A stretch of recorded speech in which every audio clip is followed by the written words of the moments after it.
Bueno, hola estudiantes de segundo medio. Aquí está el video que les había prometido sobre la clase de hormonas, ¿cierto?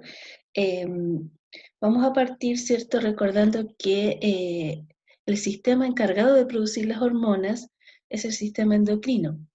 Y el sistema endocrino, para poder producir esas hormonas, tiene una organización, la cual debemos saber que está formado por glándulas, ¿ya? Glándulas que van a producir estas hormonas y además algunos órganos que también van a ser parte de la estructura de este sistema. El sistema endocrino, ¿cierto? También participa en muchas funciones y su función principal es liberar a la sangre sustancias, ¿cierto?, que son de naturaleza ya sea proteica o lipídica, y a esas les vamos a llamar hormonas. Y estas hormonas van a viajar a través de la sangre hacia el tejido blanco o las células blanco, o diana también, que así se les llama, y donde van a finalmente ejercer su acción. Entonces vamos a partir. En esta clase vamos a definir el concepto de hormona, es un mecanismo de acción, describir los mecanismos de retroalimentación, que son los principales mecanismos de regulación para las hormonas, y comprender algunos mecanismos de las principales hormonas involucradas en procesos de crecimiento y desarrollo, tanto en animales como en vegetales. Bueno, en esta clase solamente vamos a hablar de las hormonas animales, pero existen también hormonas vegetales y que también van a controlar el desarrollo y el crecimiento de estos organismos. Entonces vamos a partir con la definición de hormona. Son moléculas o macromoléculas, dependiendo del tamaño, que van a participar en la regulación de numerosos procesos, manteniendo la homeostasis. Recordar que la homeostasis es un concepto que en biología se utiliza para definir el equilibrio del medio interno versus las variaciones que tiene sobre el medio ambiente sobre los organismos. Las hormonas actúan entonces como mensajeros que van a ser producidas y secretadas por células especializadas, tienen una organización definida para eso, y que van a producir un efecto en otros órganos o en otros sistemas, y van a estar presentes en animales y en vegetales. Tenemos como definición de hormona una sustancia química secretada por ciertos órganos del cuerpo. A esos órganos les vamos a llamar glándulas endocrinas, y en el caso de plantas van a haber algunos tejidos especializados en producir estas hormonas. En el caso de los animales van a ser transportadas por la sangre, o en el caso de las plantas a través de un tejido conductor que es el floema. Las hormonas pueden producir efectos de estimular a otras moléculas, ¿cierto? Pueden inhibir también la producción de otras moléculas en el cuerpo, y también van a regular la actividad de otros órganos o sistemas de órganos, que a esos les vamos a llamar blancos o dianas. En la imagen que aparece acá, se muestra que vamos a tener una célula que va a producir una hormona, le vamos a llamar célula endocrina, y esta célula endocrina va a producir una molécula llamada hormona, que es la que aparece acá en esta figura, y una vez que sale de la célula endocrina, sale al espacio extracelular, y se dirige inmediatamente a un vaso sanguíneo para poder llegar finalmente a la célula blanco, que es la que va a recibir la hormona y donde se va a ejercer el efecto o va a definir una respuesta. Pero si se fijan, en este caso hay una célula intermedio que la hormona no ejerce un efecto ahí. ¿Por qué? Porque no tiene receptor, y eso es importante.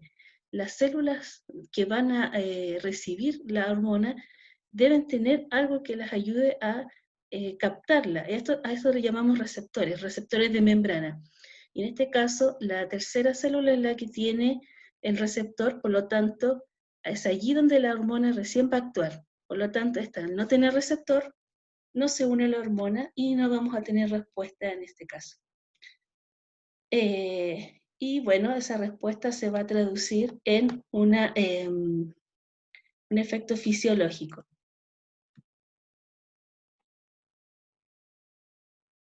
Clasificación de las hormonas. Las hormonas se van a clasificar según su naturaleza química.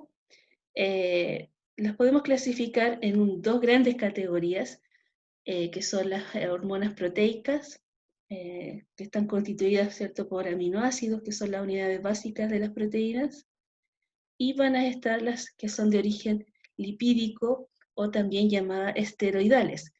En el caso de, hay algunas que están formadas por polipéptidos, que serían aminoácidos, más bien proteínas con aminoácidos muy cortos en secuencia, y hay otras que van a estar con una gran cantidad de aminoácidos. Y eso hace la diferencia, pero en sí las tildamos de proteicas al estar formadas por aminoácidos.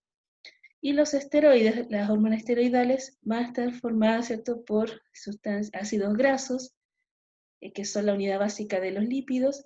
Y acá tenemos algunos ejemplos de hormonas que son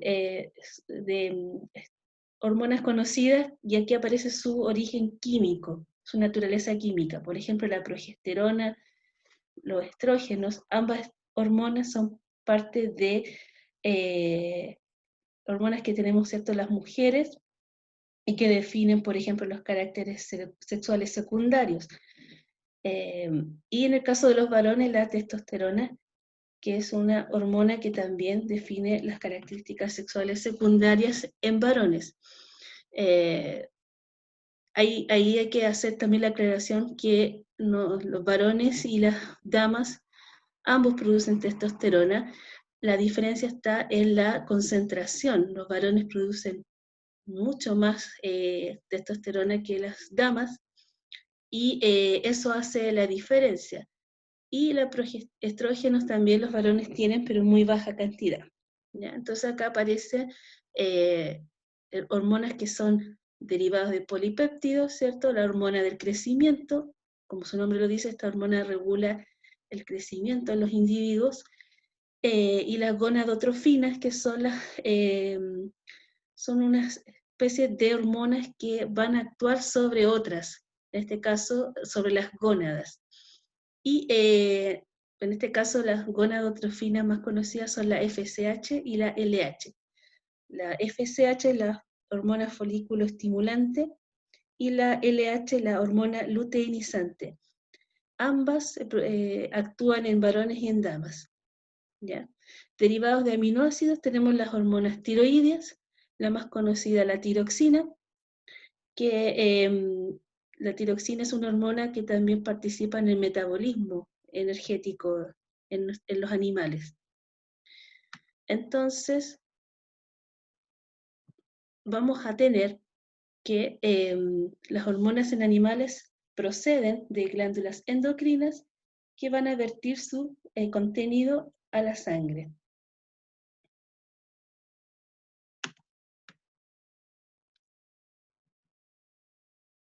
Bueno, funciones de las hormonas. Las hormonas, como aquí dice, regulan la actividad de órganos y sistemas, estimulan o inhiben el crecimiento y desarrollo, van a regular procesos de reproducción. Ya nombré, ¿cierto?, las hormonas sexuales, en el caso de los estrógenos, progesterona en damas y testosterona en varones, que son las que ayudan también a regular el proceso de reproducción, desarrollan las características sexuales, regulan el uso y almacenamiento de energía, regulan los niveles en la sangre de líquidos, iones, glucosa, etc. Mecanismos de acción hormonal. ¿Qué quiere decir? Dependiendo de su naturaleza química, las hormonas van a actuar en las células blanco. Entonces, y esa acción también va a depender de los receptores que tengan las células blanco para estas hormonas. Vamos a tener específicamente dos tipos de receptores. Vamos a tener receptores intracelulares, es decir, que están dentro de la célula, entonces pueden estar en el citoplasma o en el núcleo.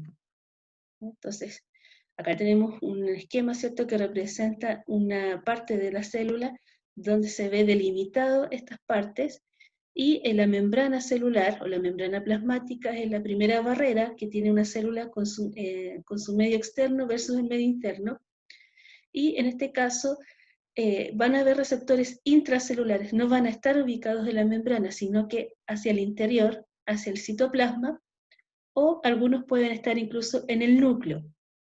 Recordar que el núcleo es un organelo que también tiene membrana.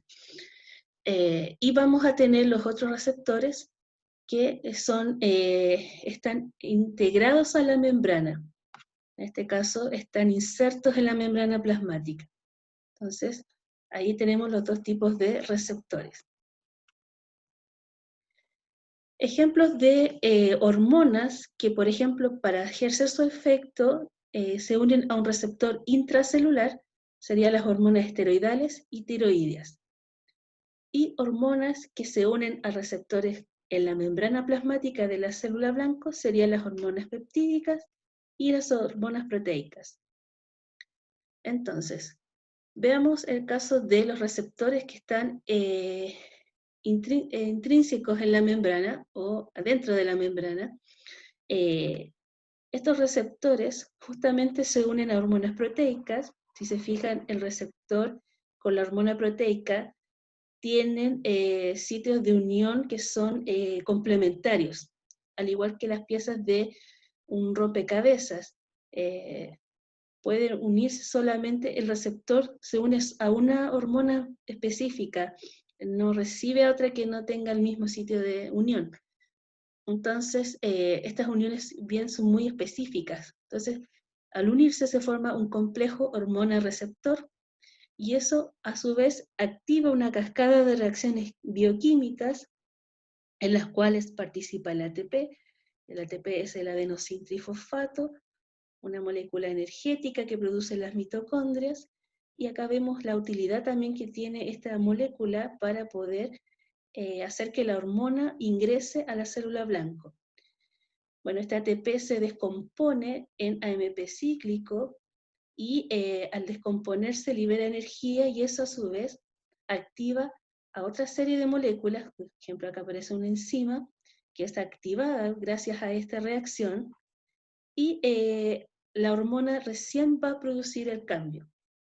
Entonces, vamos a ver ahora qué pasa con las hormonas de origen lipídico. Las hormonas de origen lipídico tienen receptores intracelulares.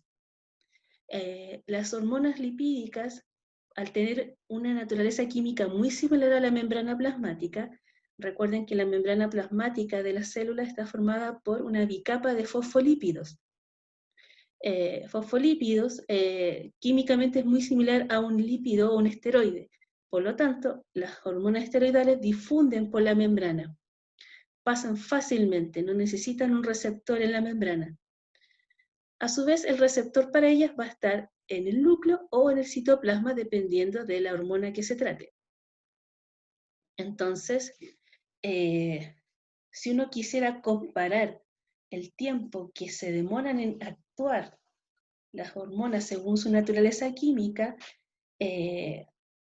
debemos esperar entonces y suponer que las hormonas esteroidales tienden a actuar mucho más rápido, porque no necesitan receptores que le ayuden a entrar, sino que pasa más rápido, y el mecanismo, ¿cierto?, de acción es mucho más avanzado, más rápido.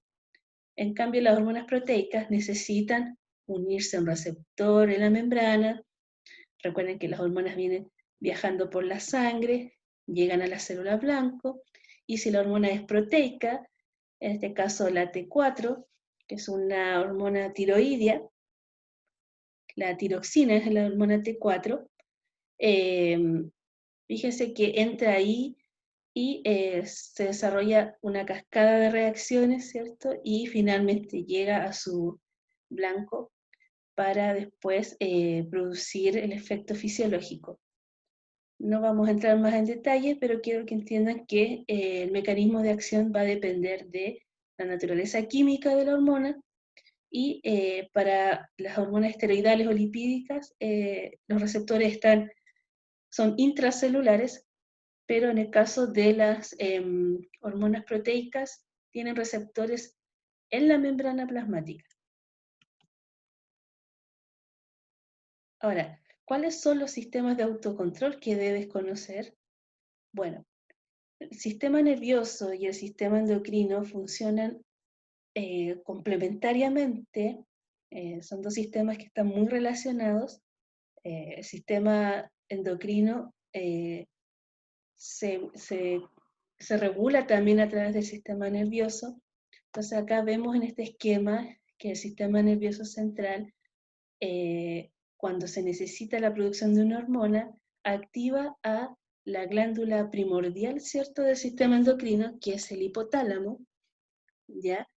Y el hipotálamo a su vez activa a otras glándulas, en este caso la glándula pituitaria, y que está debajo del hipotálamo, y a su vez la glándula pituitaria va a liberar factores hormonales, y en este caso el ejemplo son hormonas que van a actuar en el tema de las características sexuales. Entonces viajan, en este caso al órgano blanco, que si es en este caso un varón, van a viajar a la gónada masculina, que es el testículo, y en este caso se ve el efecto que tiene este mecanismo, ¿cierto?, en la producción de espermatozoides, la espermatogénesis. Específicamente, esta hormona llega a las células de Sertoli, que están al interior de los testículos, y son las que participan en la espermatogénesis, en la producción de espermatozoides. Y o puede actuar sobre otras células que están al interior de los testículos, que son las células de Leydig, que son las que van a producir la testosterona. La testosterona también induce la producción de espermatozoides. Entonces, toda ahí es una amplificación, ¿cierto?, de la actividad para la producción de espermatozoides. Y cuando la producción, ¿cierto?, lo que se necesita es que se forme, ya está, se debe mandar una señal para dejar de producir esas hormonas.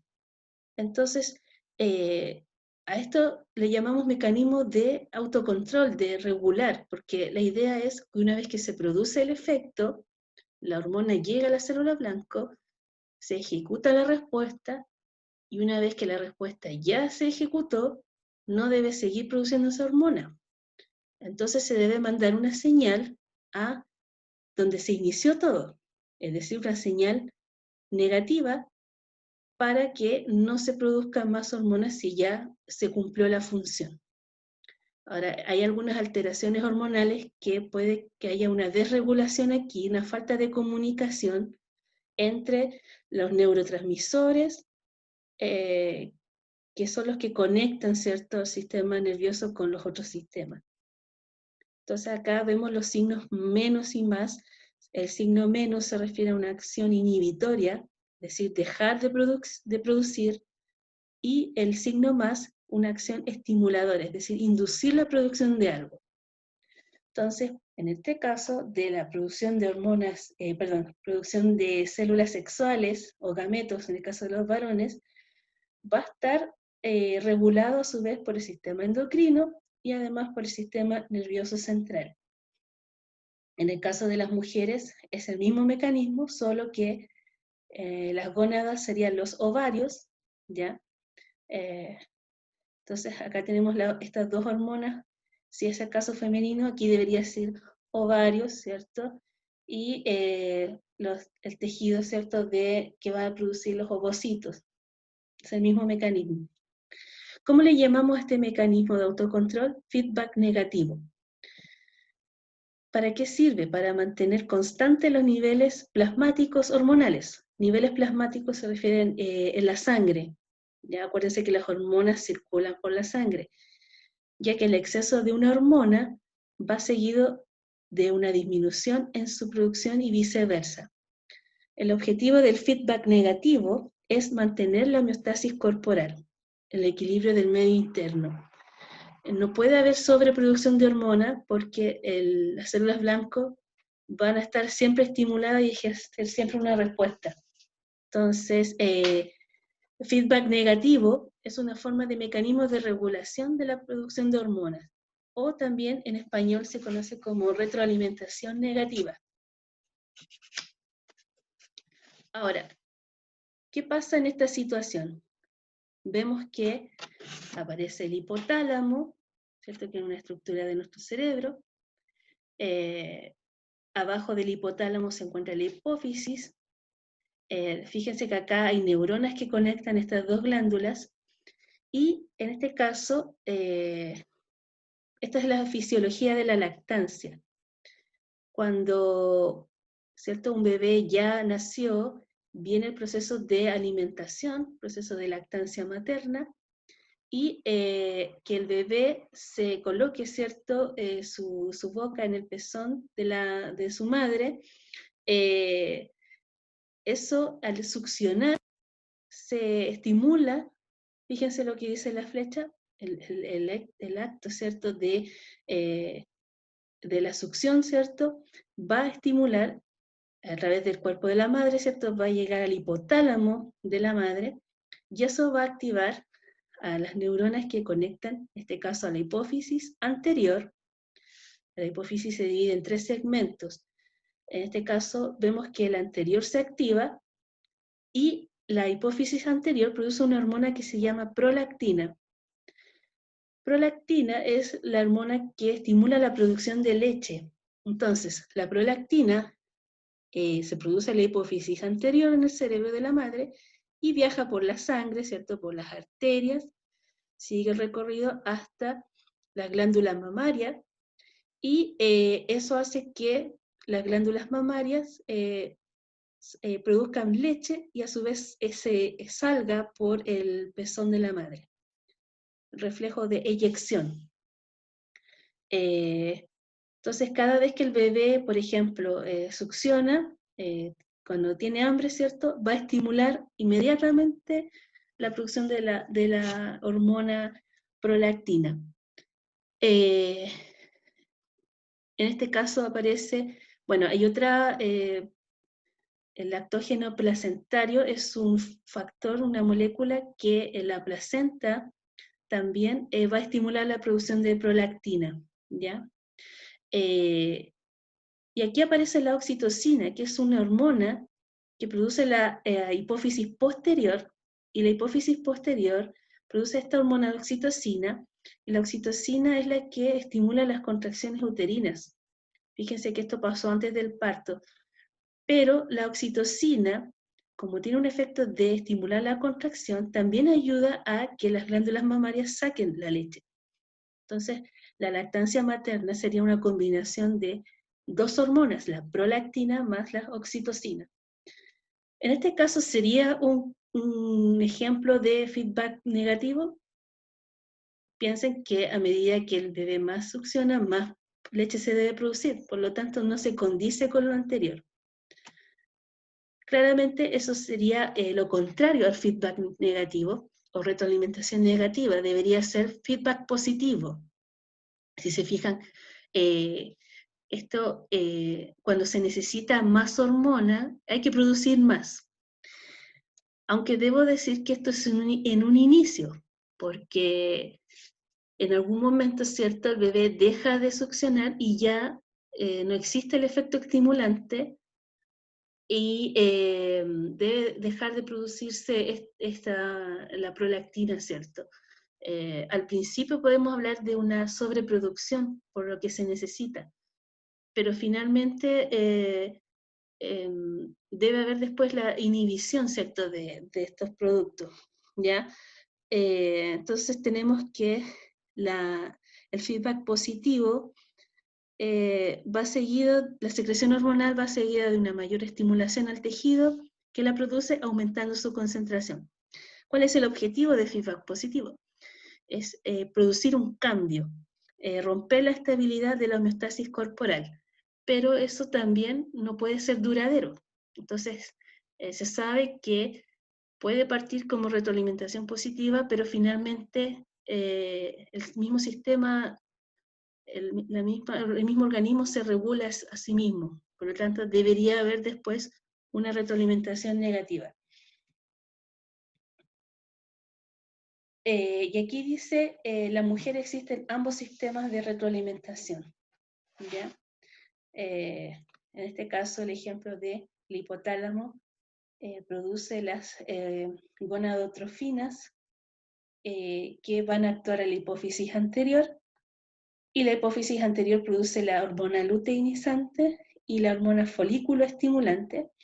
Estas viajan por la sangre hasta los ovarios e inducen la producción de estrógenos y progesterona, y van a ejercer su acción, ¿cierto?, en el útero, en el caso de la menstruación, y cuando se cumple el ciclo menstrual, debe existir, por lo tanto, una inhibición del proceso hasta que pase el periodo menstrual y venga el siguiente. ¿Okay? Por eso dice aquí que ocurren ambos tipos de retroalimentación. Estructura asociada al mecanismo de regulación. Estuvimos hablando del hipotálamo. El hipotálamo está ubicado en el encéfalo y en la parte media del cerebro, ¿ya? El hipotálamo es una glándula, llamémosle una glándula matriz, que regula, ¿cierto?, la producción de las demás hormonas. Está asociada también al sistema nervioso central. Es muy importante que siempre funcione muy bien. Entonces, el hipotálamo es una región del sistema nervioso que va a funcionar como una glándula endocrina fundamental. Es como una especie de director de orquesta para el sistema endocrino, y está asociada con la hipófisis, que es la que sigue a continuación, para regular una gran cantidad de funciones en el cuerpo. Y libera neurohormonas. Fíjense la asociación del sistema nervioso con el endocrino. Y estas neurohormonas van a actuar como inhibidoras o estimulantes en la secreción de hormonas producidas por la hipófisis anterior. Y la hipófisis, la hipófisis se ubica debajo del hipotálamo, específicamente se ubica en la base del cráneo, una estructura que se llama silla turca, ¿ya? Aquí. Esta parte del cráneo se llama silla turca, y inmediatamente está la hipófisis. Interesante que entre sus funciones está la de coordinar a las otras glándulas endocrinas, y se va a dividir en tres segmentos: la hipófisis anterior o adenohipófisis, la parte media, y la parte posterior, hipófisis posterior, que también se llama neurohipófisis.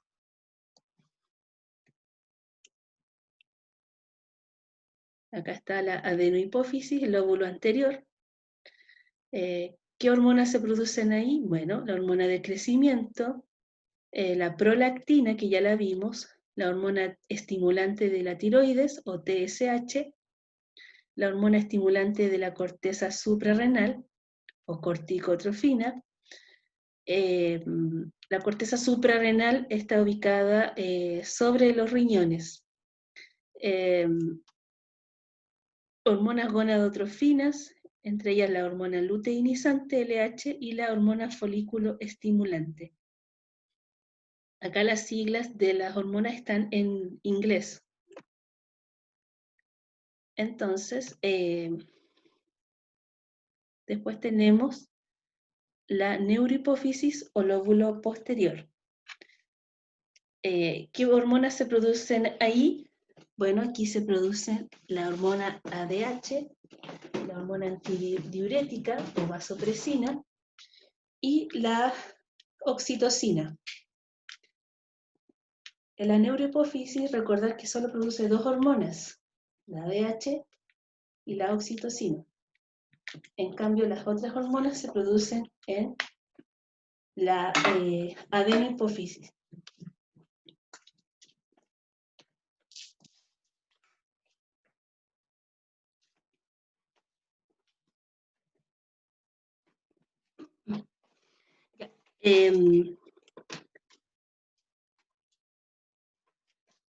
Y la parte media, la parte media de la hipófisis, va a producir una sola hormona que es la melanocitoestimulante o MSH, y esta hormona es la que estimula la producción del pigmento que le da coloración a la piel, que es la melanina. Bueno, estructura asociada al mecanismo de regulación. Vamos a hablar de control neuroendocrino. ¿Por qué? Porque ya les dije que el sistema nervioso y el sistema endocrino funcionan en colaboración para regular muchas funciones del cuerpo, y ambos sistemas también regulan funciones vitales para el organismo. Bueno, vamos a ver aquí que las hormonas, vamos a nombrarlas solamente hormona de crecimiento. Esta hormona actúa a nivel generalizado. Sabemos que se produce la adenohipófisis. El otro nombre por el cual se le conoce es somatotrofina, por si acaso. Aquí aparece mecanismo de regulación, se regula por feedback negativo, como el crecimiento, ¿cierto? En nuestra especie, hay un momento donde ya no crecemos más, entonces ahí se deja de producir esta hormona. Va a estimular el crecimiento, aumenta la síntesis de proteínas para el tema de la actividad muscular. Como los músculos necesitan glucosa, es hiperglicémica, aumenta los niveles de azúcar en sangre. ¿Qué pasa cuando hay deficiencia de esta hormona en la niñez? Hablamos del trastorno llamado enanismo hipofisiario. Cuando hay una sobreproducción de esta hormona, hablamos de gigantismo. Y cuando hay un exceso, cuando son las personas adultas de esta hormona, le llamamos acromegalia a esta condición.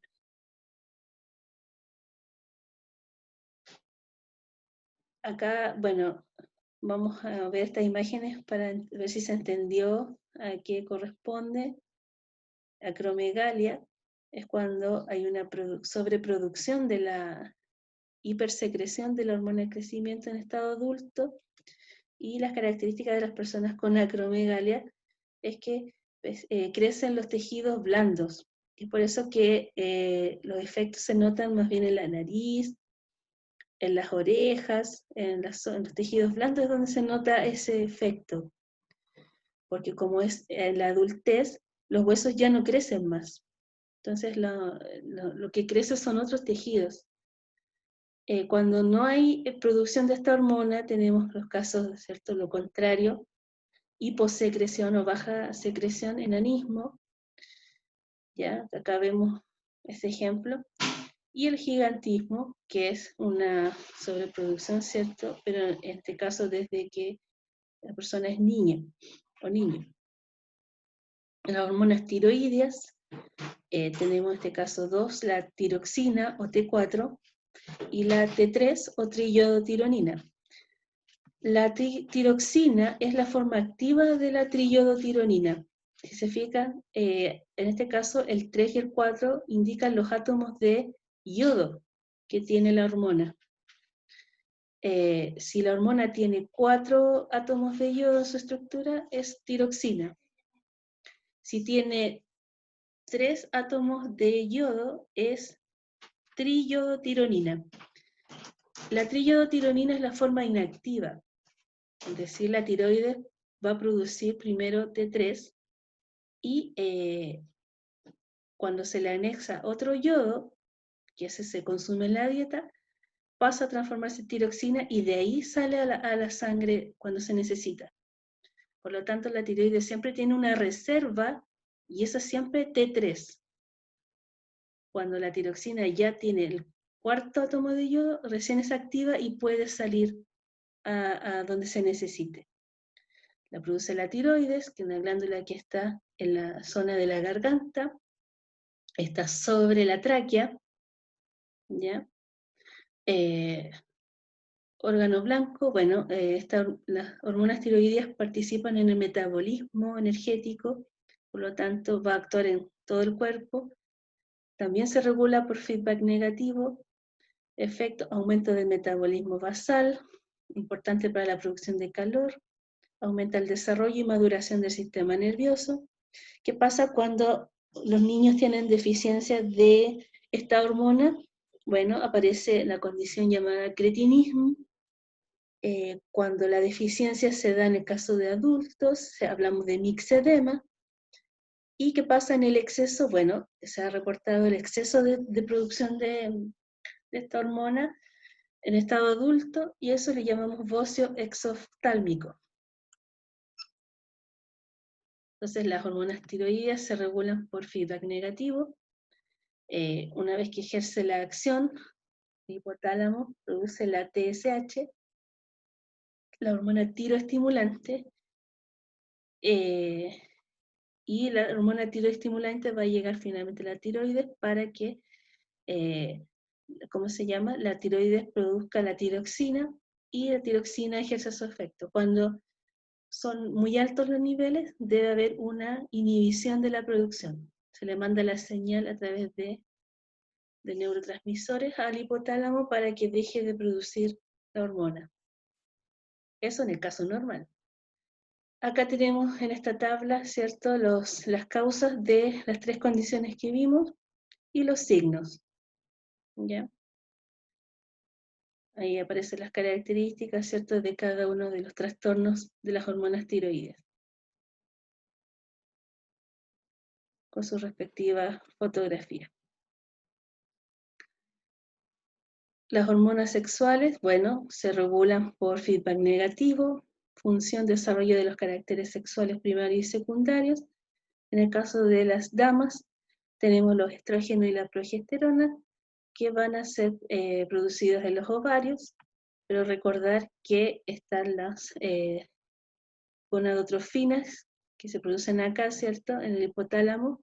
Estas activan a la hipófisis anterior, y la hipófisis anterior produce la FSH y la LH, y estas dos hormonas van a viajar al ovario y van a producir los efectos que ya aparecen acá, ¿cierto? Cuando la mujer, ¿cierto?, inicia el periodo de pubertad, vienen los cambios, ¿cierto?, característicos.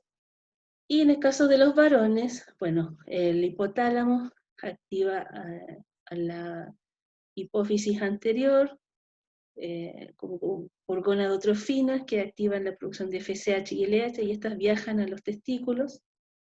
Y aquí están los efectos que producen esas hormonas, ¿ya? El desarrollo de caracteres sexuales secundarios. Y bueno, esto lo vamos a ver en la otra clase, así que, bueno, voy a dejar hasta aquí la clase.